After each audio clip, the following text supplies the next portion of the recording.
রহস্যময় ভয়ঙ্কর জঙ্গল থেকে কেউ বেঁচে ফেরে না। কেউ ট্রেকিং এ যাক অথবা ভুল করে, ডাইনি কাউকেই ছাড়তো না। কেরালার এক পুরনো গ্রামের পাশের এই জঙ্গলে দেওয়া হতো মানুষদের বলি, আর করা হতো ভয়ঙ্কর সব কালো জাদু। হ্যাঁ, এটি একটি সত্য ঘটনা, যার সত্যতাও পাওয়া গিয়েছে। তো আজকের এই গল্পে আমি এই পুরো ঘটনাই এক্সপ্লেইন করব। মুভির নাম পেচি, 2024 সালের Tamil highest rated horror movie. তার আগে যারা আমার ভিডিও দেখছেন অথচ চ্যানেলটি সাবস্ক্রাইব করেননি, তারা জলদি জলদি সাবস্ক্রাইব করে ফেলুন। গল্পের শুরুতে আমরা এক কাপলকে দেখতে পাই, যারা আরনমানাই নাতু কলিমালা তামিলনাড়ুর এক জঙ্গলে হাইকিং করতে এসেছিল। তারা একে অপরের সাথে খুবই সুন্দর মুহূর্ত কাটাচ্ছিল। ছেলেটির নাম রাম। রাম এইখানে বনফায়ার জ্বালানোর জন্য কয়েকটা কাঠ আনতে একটু দূরে যায়। পথে সে একটা ত্রিশূল দেখতে পায়, যেটা ছিল ভীষণ অবাক ব্যাপার। এইখানে এই গভীর জঙ্গলে এটা কোথা থেকে আসলো? তো যাই হোক, এরপর সে একটা ছোট্ট কুড়াল নিয়ে গাছ থেকে ডাল ভাঙার চেষ্টা করে। অনেক চেষ্টার পর সে ডালটি ভেঙেও ফেলে, আর সাথে সাথে কিছু একটা তাকে ধাক্কা দিয়ে নিচে ফেলে দেয়, আর তার হাতে চলে আসে একটি পেরেক। গাছের দিকে তাকালে দেখা যায় গাছটি আস্তে আস্তে ভেঙে ভেতর থেকে কিছু বের হয়ে আসার চেষ্টা করছে। ধীরে ধীরে গাছটি ভেঙে একটা কালো পুতুল বেরিয়ে আসে, যেটা দেখে রাম অনেক অবাক হয়, আর কালো পুতুলটা হাতে নিয়ে দেখতে থাকে। যে পুতুলটা দেখতে ছিল খুবই ভয়ঙ্কর, সেটা দেখতে দেখতেই হঠাৎ করে তার সামনে জঙ্গলের এক ভয়ানক ডাইনি চলে আসে, যেটা দেখে রাম ভয়ে কি করবে কিছুই বুঝতে পারে না। এমনকি সে চিল্লাতেও পারে না, কারণ সে ভয়ানক ডাইনি এতটাই শক্তিশালী ছিল যে এক মুহূর্তেই তার গলার আওয়াজ বন্ধ করে দেয়। সাধারণত কোনো এন্টিটি বা আত্মার এত ক্ষমতা থাকে না। নিশ্চয়ই এই ডাইনির মধ্যে অন্য কোনো রহস্য আছে। মুহূর্তে সে রামকে হত্যা করে ফেলে। এই সব কিছু থেকে অজানা তার গার্লফ্রেন্ড কানে হেডফোন লাগিয়ে রাখার কারণে কিছুই শুনতে পারেনি। এইভাবে অনেকক্ষণ কেটে যাওয়ার পর সে খেয়াল করে রাম এখনো আসেনি। তার মনে কিছুটা সন্দেহ হয়, যার জন্য সে একটু দূরে গিয়ে রামকে খুঁজতে থাকে। খুঁজতে খুঁজতে সেও সেই পুতুলটিকে পেয়ে যায়, আর হাতে নিয়ে দেখতে থাকে। ঠিক তখনই সেই একইভাবে ভয়ানক ডাইনিটা এসে তাকে মেরে ফেলে। হয়তো এই পুতুলের মধ্যে সেই ডাইনির শক্তি লুকিয়ে আছে, যে এখন গাছ ভাঙার কারণে মুক্ত হয়ে গেছে। আর এইখানে তার চিৎকারের আওয়াজের সাথে সাথে দৃশ্য পরিবর্তন হয়। কেটে যায় বেশ কিছু মাস। দেখানো হয় একটা বন্ধুদের গ্রুপকে। গ্রুপে ছিল চরণ, মিনা, যারা ছিল কাপল। তারা একে অপরকে অনেক ভালোবাসতো। আর ছিল জেরি, চারু আর সেতু। এই 5 জন বন্ধু মিলে প্রথমে দেখানো সেই জঙ্গলে ট্রেকিং ট্যুর প্ল্যান করছিল, যদিও সেই জঙ্গলে ট্রেকিং করার কোনো অনুমতি নেই, অর্থাৎ সরকার থেকে সেটা একদম নিষিদ্ধ করে দেওয়া। তার মানে প্রথমে দেখানো সেই কাপল অবৈধভাবে সে রেস্ট্রিক্টেড এরিয়াতে গিয়েছিল। এরপর তারা তাদের এক কমন ফ্রেন্ড আশোকের মাধ্যমে মারি নামে এক লোককে হায়ার করে তাদের জঙ্গলটা ঘুরিয়ে দেখানোর জন্য। এই লোকটার নাম হচ্ছে মারি। মারি জঙ্গলের ফরেস্ট গার্ড, আর পাশাপাশি কিছু বাড়তি ইনকামের জন্য সে এই কাজটা করে। আর এইদিকে তারা সব বন্ধু মিলে রেডি হয়ে বেরিয়ে পড়ে।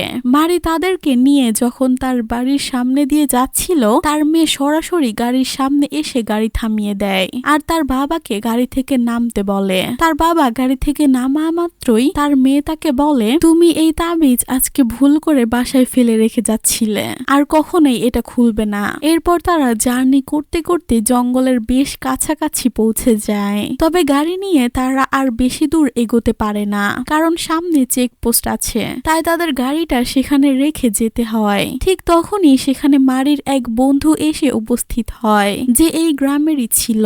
মারি তখন তার গাড়িটা তার কাছে রেখে জঙ্গলের উদ্দেশ্যে হাঁটতে শুরু করে। কিন্তু জঙ্গলে ঢোকার আগে সে সবাইকে বলে দেয়, যদি কাউকে ফোন করে কিছু জানাতে হয় তাহলে এখনই জানিয়ে দিন, কারণ এখান থেকে আর কোনো সিগন্যাল পাওয়া যাবে না। মীরা তার কথা শুনে জিজ্ঞাসা করে, আমরা যদি কোনো বিপদে পড়ি, তোমার কাছে কি কোনো ওয়াকি টকি নেই? মারি বলে, না, আমাদের সরকার থেকে এরকম কোনো কিছুই দেওয়া হয়নি, কিন্তু আপনারা যদি আমার কথা মতো চলেন তাহলে কোনো বিপদে পড়বেন না, এটা নিশ্চিত। কিছুক্ষণ জঙ্গলে হাঁটার পর তারা একটা সুন্দর জায়গায় গিয়ে পৌঁছায়, যেখানে পানি প্রবাহিত হচ্ছিল। যে প্রাকৃতিক দৃশ্যগুলো ছিল মন মুগ্ধ করে দেওয়ার মতো। মীরা বাকি সবাইকে নিয়ে সেখানে এনজয় করতে শুরু করে, আনন্দ করতে থাকে আর চিল্লাচিল্লি করতে থাকে, যেটা দেখে মারি তাদেরকে সাবধান করে দেয় যে এইখানে জঙ্গলের যে কোনো জানোয়ার চলে আসতে পারে, তাই এরকম চিল্লাচিল্লি করা ঠিক হবে না, এতে জঙ্গলের ভয়ঙ্কর প্রাণীগুলো এখানে দ্রুত চলে আসতে পারে। এগুলো শুনে মীরা মনে মনে মারির উপর বিরক্ত হচ্ছিল। একটু পর তারা হাঁটতে হাঁটতে একটা রেস্ট্রিক্টেড এরিয়ার সামনে গিয়ে পৌঁছায়। জায়গাটা রেস্ট্রিক্টেড বোঝাই যাচ্ছিল, কারণ তার সামনে একটা বোর্ড আর অনেকগুলো ঘন্টা টাঙানো ছিল। সিধু গিয়ে সেই ঘন্টায় স্পর্শ করে আর সাথে সাথে সেটা ভেঙে একদম গুড়িয়ে যায়, কারণ যে দড়ি দিয়ে বাঁশগুলো বেঁধে রাখা হয়েছিল সেটা অনেক পুরনো আর নষ্ট হয়ে গেছে। মারি এসব দেখে বলে, এখানে আমাদের যাওয়া ঠিক হবে না, এটি একটি বিপজ্জনক জায়গা। গ্রামের মানুষ বলে এর ভেতরে কোনো ভয়ঙ্কর আত্মা রয়েছে। এটা শুনে মীরা আর নিজের রাগকে কন্ট্রোল করতে পারে না। সে রেগে গিয়ে বলে, তুমি কি আমাদের বাচ্চা পেয়েছো? তুমি কেন আমাদের সব জায়গায় যেতে বাধা দিচ্ছ?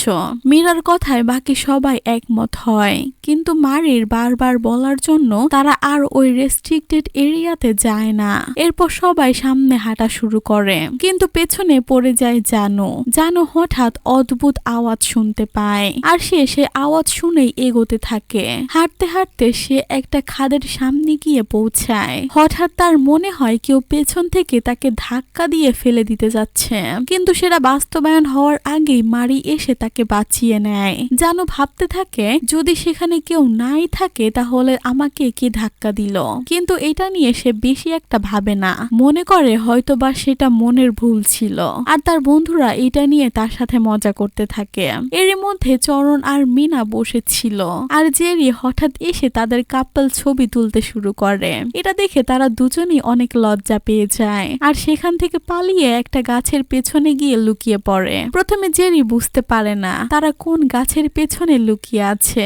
একটু পর মীরা এক গাছের পেছন থেকে উকি দেয়, যাকে দেখে জেরি বলে, তোমরা দুজন বেরিয়ে আসো, এইখানে তোমাদের ছবি ভালো উঠবে। আর সে ক্যামেরায় ফোকাস নিলে গাছের পেছন থেকে এক ভয়ঙ্কর ডাইনি উকি দেয়, যে দেখতে ছিল খুবই ভয়ঙ্কর। যেটা দেখে সে ভয়ে দৌড় দিতে গেলে কেউ তার পা টেনে ধরে, যার হাতের ছাপ তার পায়ে বসে যায়। তার মানে এইবার জেরির সাথে যা ঘটেছে তা একদমই সত্য, তার মনের ভুল না। কিন্তু কেউ তার কথা বিশ্বাস করছিল না। সবাই তার এই বিষয়টা নিয়ে মজা করতে থাকে, কিন্তু জেরি তো জানে তার সাথে আসলে কি ঘটেছে।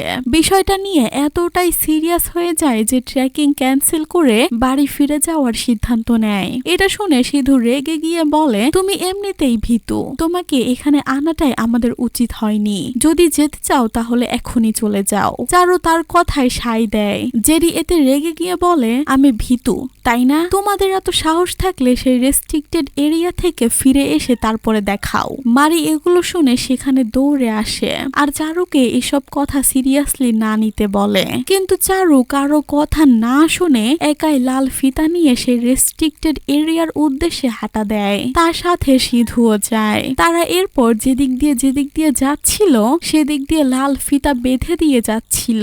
এরপর তারা আস্তে আস্তে রেস্ট্রিক্টেড এরিয়ার মধ্যে ঢুকে পড়ে আর হাঁটতে হাঁটতে বেশ কিছুটা দূরে গিয়ে একটা পুরনো বাড়ি দেখতে পায়। আর এইখানে আমরা দর্শক হিসেবে দেখতে পাই কেউ তাদের উপর নজর রাখছে।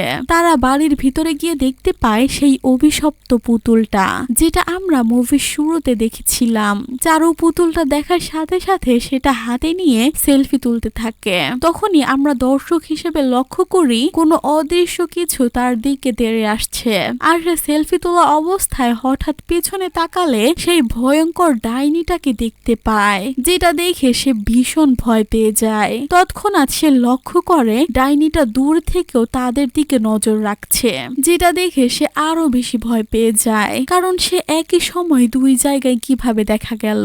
সে সিধুকে ব্যাপারটা বোঝানোর চেষ্টা করে আর বলতে থাকে সে এখানে ডাইনি দেখেছে, কিন্তু সিধু কিছুই দেখতে পায় না। অন্যদিকে চরণ ও মারি তাদেরকে নিয়ে টেনশন করছিল, যার জন্য তারা একটু পর তাদেরকে খুঁজতে বেরিয়ে পড়ে। তারা একটু দূরে গেলে দেখতে পায় চারু আহত অবস্থায় মাটিতে পড়ে আছে। তারা দৌড়ে তাকে সাহায্য করতে গেলে চারু হঠাৎ হেসে ওঠে আর গাছের পেছন থেকে সিধু বেরিয়ে আসে। চরণ বুঝতে পারে তারা তার সাথে সাথে মজা করছে। তাই চরণ এখানে তাদের সাথে রাগারাগি করে ক্যাম্পের দিকে ফিরে আসতে থাকে। আর ক্যাম্পে ফিরে এসে দেখে চারু আর সিধু তো অনেক আগে থেকেই ক্যাম্পে এসে বসে আছে। আর চারুর ভয়ে হাত পা কাঁপছিল।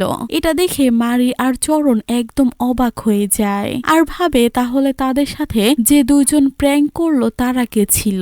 এইবার তারা সত্যি সত্যি ভয় আতঙ্কিত হয়ে ওঠে আর পেছনে তাকিয়ে দেখে গাছের পেছন থেকে চারু আর সিধু উকি দিচ্ছিল। আর একটু পর সেই ভয়ঙ্কর ডাইনিটাও তাদের দিকে তাকিয়ে ভয়ানক হাসি দেয়, যেন মনে হচ্ছিল সে এইটাই চেয়েছিল, তার চাওয়া মতোই সব ঘটছে। এসব দেখে চরণ অবাক হলেও মারি বলে ওঠে পেচি আবার ফিরে এসেছে, অর্থাৎ এই ডাইনির নাম পেচি। মারি এরপর তাদের পেচির গল্প শোনায়। পেচি এই গ্রামে জঙ্গলে থাকতো। সে কেরালা থেকে কালো জাদু শিখে তার কিছু অনুসারীদের নিয়ে এই গ্রামে এসেছিল আর জঙ্গলে সেই পুরনো বাড়িতে তার অনুসারীদের নিয়ে কালো জাদু করত। কিন্তু এরপর থেকে গ্রামে একের পর এক মানুষ গায়েব হতে থাকে, এমনকি তাদের শরীরের অংশবিশেষও খুঁজে পাওয়া যায় না। এসব ঘটনা ঘটার পর গ্রামের লোকেরা পেচিকেই এর জন্য দায়ী ভাবতে থাকে। আর একদিন সবাই মিলে পেচির বাসায় যায় তাকে থামাতে, কিন্তু এতগুলো মানুষ সেখানে গিয়েও তার কিচ্ছু করতে পারে না, কারণ সে কালো জাদুতে এতটাই শক্তিশালী ছিল যে মুহূর্তেই পুতুলের মাধ্যমে সেই সকল মানুষকে আঘাত করে সেখান থেকে তাড়িয়ে দেয় আর সেখান থেকে বেশ কয়েকজনকে মেরেও ফেলে। এগুলো জানার পর এক সাধু সবটা বুঝতে পারে আর সেই পেচির আসল উদ্দেশ্য সবাইকে বলে যে পেচি শয়তানের পূজা করে আর সে একটা বিশেষ রিচুয়াল করে সারা জীবন অমর থাকার জন্য মানুষদের বলি দিচ্ছে, অর্থাৎ সে পুরোপুরি শয়তানের দাসত্ব করে। আর পেচি বর্তমানে এতটাই শক্তিশালী হয়ে গেছে যে কোনোভাবেই তাকে মারা সম্ভব না, তবে তাকে বন্দি করে রাখা যেতে পারে, এতে তার শক্তি কিছুটা কমে যাবে। তাই সেই সাধু বাবার কথাতে সবাই আবার পেচির বাসায় আক্রমণ করে আর তাকে খুন করে। এর ফলে তার শরীর ধ্বংস হয়ে যায়, কিন্তু তার আত্মা সেখানেই রয়ে যায়। তাই সাধু বাবা তার আত্মাকে এক পুতুলের মধ্যে বন্দি করে আর একটা গাছে ঝুলিয়ে দেয়। এরপর থেকে পেচি বন্দি হয়ে গিয়েছিল, কিন্তু মুভি শুরুতে দেখানো সেই ছেলেটির গাছ থেকে পুতুল খুলে ফেলার জন্য তার আত্মা মুক্তি পেয়ে যায় আর পেচির শরীর এই জঙ্গলেই কবর দেওয়া হয়, যার জন্য সে জঙ্গলের বাইরে কাউকেই কোনো ক্ষতি করতে পারত না। তার শক্তি এই পর্যন্তই সীমাবদ্ধ ছিল। মুভির এই পর্যায়ে এসে বলবো এখনো গল্পের অনেক কিছু জানা বাকি, অনেক রহস্য উদ্ঘাটন হওয়া বাকি। তাই আপনারা শুধু পেচির গল্প শুনেই মুভিটাকে জাজ করবেন না। পেচির আত্মা থেকে মানুষকে রক্ষা করার জন্য সেই বিশেষ জায়গার সামনে একটা রেস্ট্রিক্টেড এরিয়ার বোর্ড টাঙিয়ে দেওয়া হয় আর বাঁশ দিয়ে কিছু ঘন্টা টাঙিয়ে দেওয়া হয়, কিন্তু শুরুতেই তো চরণরা তা ভেঙে ফেলেছে। এখন আপনারা নিশ্চয়ই বুঝতে পারছেন প্রথমে দেখানো সেই কাপলকে পেচি হত্যা করেছিল, কিন্তু এখন তো তারা জঙ্গলের অনেকটাই ভেতরে চলে এসেছে। সিধু আর চারু তো পেচির বাড়িতেই ঢুকে পড়েছিল।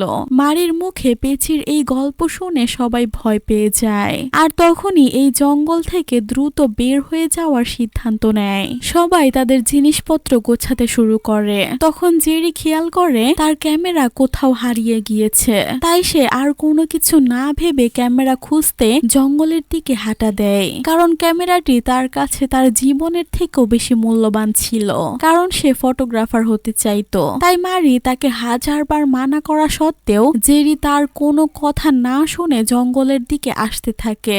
মারিও তার কোনো বিপদ হবে আশঙ্কা করে তার পিছু পিছু যেতে থাকে। কিছু দূর যাওয়ার পর জেরি তার ক্যামেরাটা খুঁজে পায়, যেটা হাতে নিয়ে ফিরে আসতে থাকে। ঠিক তখনই সে পেছনে তাকিয়ে দেখে দুইটা মারি, একটা সামনে আর একটা পেছনে। জেরি তখন বুঝে উঠতে পারে না কে আসল মারি, অর্থাৎ কালো জাদু ডাইনির আত্মা এত শক্তিশালী ছিল যে সে যে কারো রূপ ধারণ করতে পারত।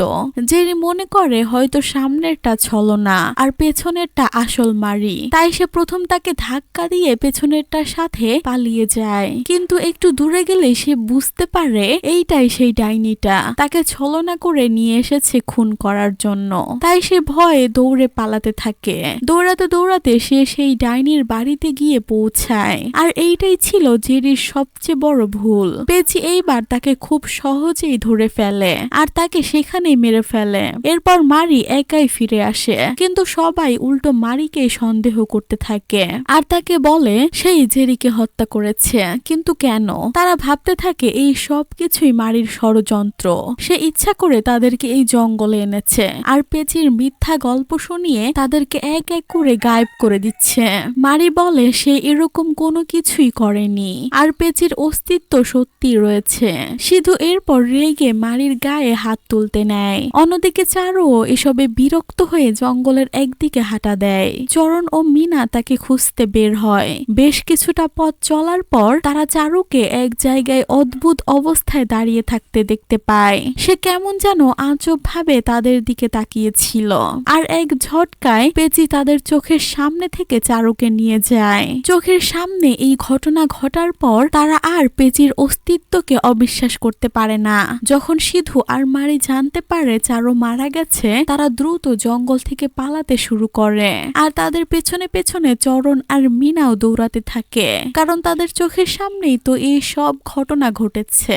আর তারা এতটাই ভয় পেয়েছে যে আর এক মুহূর্ত এই জঙ্গলে তারা থাকতে চায় না। তারা সবাই একসাথে দৌড়ে জঙ্গল থেকে পালানোর চেষ্টা করছিল।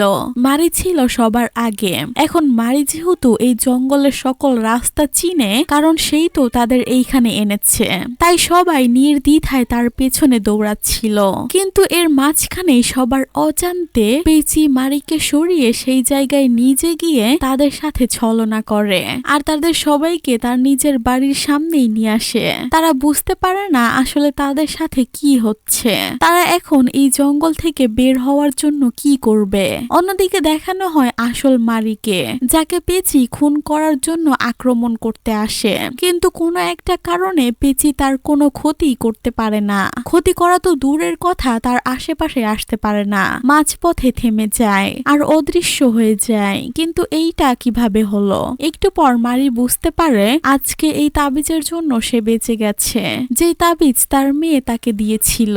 এরপর দৃশ্য পরিবর্তন হয়। অন্যদিকে মিনাও তাদের আশেপাশে থেকে গায়েব হয়ে গিয়েছে। চরণ ও সিধু তাকে খুঁজতে থাকে। একটু পর তারা পেচির বাড়িতে লক্ষ্য করলে মিনাকে দেখতে পায়। সিধু এটা দেখে ভয়ে পালিয়ে যায় আর চরণ মিনাকে আনতে পেচির বাড়িতে যায়। সিধু পালানোর সময় রাস্তায় জেরিকে আহত অবস্থায় পড়ে থাকতে দেখতে পায়, তাই সে তাকে সাহায্য করতে নেয়। কিন্তু পরক্ষণেই তার ধারণা ভুল প্রমাণিত হয়। সে বুঝতে পারে এইটা তার বন্ধু জেরি না, এইটাও পেচির একটা ছলনা ছিল। পেচি সিধুকে তার বশে নেয় আর তৎক্ষণাৎ মেরে ফেলে, অর্থাৎ সিধু আর নিজেকে বাঁচাতে পারেনি। এরপর চরণ ও মিনা পেচির বাড়ি থেকে বেরিয়ে সিধুকে খুঁজতে থাকে। ঠিক তখনই তাদের সামনে মারি চলে আসে। মারি বলে পেচির হাত থেকে বাঁচতে হলে আমাদের এই জঙ্গল থেকে বের হতে হবে। এটা শুনে মিনা বলে ওর কথা বিশ্বাস করো না, ও একটা ছলনা হতে পারে। মারি বলে আমি ছলনা না, এই তাবিজই তার প্রমাণ। এই সেই তাবিজ যেটা সাধু আমার পূর্বপুরুষদের দিয়েছিল। একমাত্র এই তাবিজ দিয়েই পেচির শক্তিকে থামানো যায়। এই তাবিজ যার কাছে আছে পেচি তার আশেপাশেও যেতে পারে না। মিনা প্রথমে মারির কোনো কথাই মানতে রাজি ছিল না, কিন্তু চরণ তাকে বুঝিয়ে বলায় তারা একসাথে এই জঙ্গল থেকে বের হওয়ার সিদ্ধান্ত নেয়। তারা একসাথে একে অপরের হাত ধরে দৌড়াতে শুরু করে আর এই রেস্ট্রিক্টেড এরিয়া থেকে প্রায় বের হয়েই যাচ্ছিল। ঠিক তখনই চরণ আর মারি বের হয়েও গিয়েছিল, কিন্তু হাত ফসকে মিনা ভিতরে পড়ে যায় আর পেচি এই সুযোগে চোখের পলকে তাদের সামনে থেকে মিনাকে তুলে নিয়ে যায়। চরণ তো মিনাকে ভালোবাসতো, তাই সে কোনোভাবেই মিনাকে হারাতে চায় না। তাই সে পেচির মোকাবেলা করার জন্য আবার রেস্ট্রিক্টেড এরিয়ার মধ্যে ঢোকার চেষ্টা করে। মারি তাকে অনেকবার থামানোর চেষ্টা করে, কিন্তু চরণ তার কোনো কথা না শুনে আবার সেই ভয়ানক এরিয়ার মধ্যে ঢুকে পড়ে। কিন্তু কোথাও সে মিনাকে খুঁজে পায় না। এদিকে পেচি তাকে অনেকভাবে ভয় দেখায়, কখনো গাছের পেছনে লুকিয়ে, আবার কখনো তার মৃত বন্ধুদের বেশ ধরে। এইভাবে পেচি নানা রকম ভাবে তাকে ভয় দেখাতে থাকে। আর এরপর পেচি তাকে খুন করার জন্য তার উপর আক্রমণ করতে নিলে তার কাছে আসা মাত্রই অদৃশ্য হয়ে যায় এবং চরণ বেঁচে যায়। সে লক্ষ্য করলে দেখে তার কাছে মারির সেই তাবিজটি। আসলে চরণ এই রেস্ট্রিক্টেড এরিয়ায় ঢোকার সময় মারি যখন তাকে আটকাচ্ছিল তখন ভুল করে তাবিজটি চরণের কাছে চলে আসে। চরণ এরপর তাবিজের সাহায্যে জঙ্গল থেকে বেরিয়ে মারিকে খুঁজতে থাকে। একটু পর একটা গাছের আড়ালে চরণ মারির মৃতদেহকে দেখতে পায়, যাকে পেঁচি মেরে ফেলেছিল। কিন্তু এইখানে আমাদের মনে একটা প্রশ্ন আসতে পারে যে পেঁচি তো রেস্ট্রিক্টেড এরিয়ার বাইরে যেতে পারে না, তাহলে মারিকে কে মারলো? তো যাই হোক, এরপর চরণ বহু কষ্টে সেই জঙ্গল থেকে বের হয়ে রাস্তায় এসে পড়ে। আর রাস্তায় তাদের সেই গাড়িটাকে দেখতে পায় যেটা মারির বন্ধু চালিয়ে আসছিল। চরণ তৎক্ষণাৎ গাড়িটাকে থামায়। লোকটি বাইরে এসে চরণকে সাহায্য করার জন্য গাড়িতে উঠাতে নেয়, কিন্তু তখনই চরণ দেখতে পায় ভেতরে তো মিনা বসে আছে। মিনা এখানে কিভাবে আসলো? মিনাকে তো পেঁচি তার চোখের সামনে দিয়ে তুলে নিয়ে গিয়েছিল, তাহলে মিনা এখানে কিভাবে আসলো? তো পরক্ষণে মারির সেই বন্ধু তার মুখে ঘুষি মেরে অজ্ঞান করে দেয়। আর এইখানে রিভিল হয় মুভির সবচেয়ে বড় টুইস্ট। এরপর যখন চরণের চোখ খোলে, সে নিজেকে পেঁচির বাড়িতে হাত বাঁধা অবস্থায় আবিষ্কার করে। তার সামনে সেই মারির বন্ধু আর মিনা দাঁড়িয়েছিল। আর এইখানে আমরা জানতে পারবো মুভির আসল রহস্য, যে কেন মিনা এতক্ষণ কোনো কিছুতে শকড হচ্ছিল না, আর কেন সে বারবার মারির উপর রেগে যাচ্ছিল। আসলে মিনা পেঁচিরই উত্তরসূরি। সেও ভবিষ্যতে পেঁচির মতো কালো জাদু করবে, আর তার থেকেও অনেক বেশি শক্তিশালী হবে, যার জন্য তাকে সবার আগে পেঁচিকে অমরত্ব পাইয়ে দিতে হবে। তাহলে কেবল সে পেঁচির মাধ্যমে কালো জাদুর দুনিয়াতে রাজত্ব করতে পারবে। এই পেঁচির সম্পর্কে সবটা জানতো মিনার দাদি। সেই মিনাকে জানিয়েছে পেঁচির আসল উদ্দেশ্য।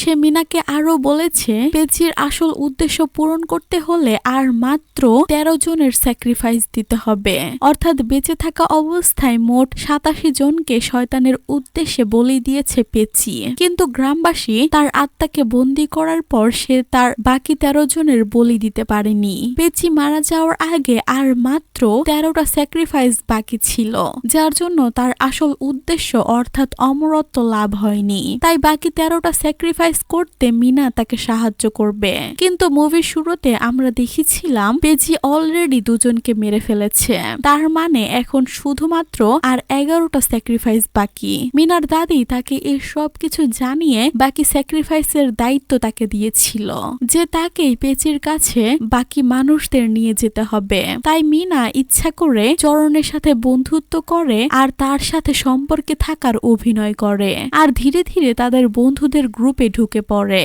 আর তাদের সবাইকে সেই এই জঙ্গলে ট্রেকিং এর কথা বলে এনেছে। আর যেহেতু পেঁচির শক্তি শুধুমাত্র সেই জঙ্গলে সীমাবদ্ধ, তাহলে মারিকে কে মারলো? মারি তো জঙ্গলের বাইরে ছিল। আসলে মারিকে মিনাই গলায় ছুরি মেরে হত্যা করেছে, আর এই জন্যই সে বারবার মারির উপর বিরক্ত হচ্ছিল, কারণ সে সবাইকে বিপদ থেকে বাঁচাতে চাচ্ছিল। কিন্তু মিনা তো চাইছিল এর উল্টো। সে তো চাইছিল সবাই বিপদে পড়ুক। আর মারির বন্ধুর নামে যে লোকটাকে আমরা চিনি, সেও পেঁচিরই অনুসারী। তারা 2 জন মিলে চরণকে তুলে এনে পেঁচির বাসায় বেঁধে রাখে, আর তারা বাইরে চলে যায়, যেন পেঁচি চরণকে শয়তানের উদ্দেশ্যে বলি দিতে পারে। কিছুক্ষণ পর সেটাই হয়। চরণের সামনে পেঁচি আসে, আর তার চিৎকারের সাথে সাথে তারও মৃত্যু হয়। আর এখানেই মুভিটা শেষ হয়। শেষের দৃশ্যে দেখানো হয় পেঁচির 13টা বলির মধ্যে 7টা হয়েছে, আর বাকি রয়েছে 6টা। অর্থাৎ এই মুভির সিকুয়েল আসবে, যেখানে পেঁচির আরো অনেক রহস্য উদ্ঘাটন হবে। তো আজকে এই পর্যন্তই, দেখা হবে নতুন কোনো ভিডিওতে। আসসালামু আলাইকুম।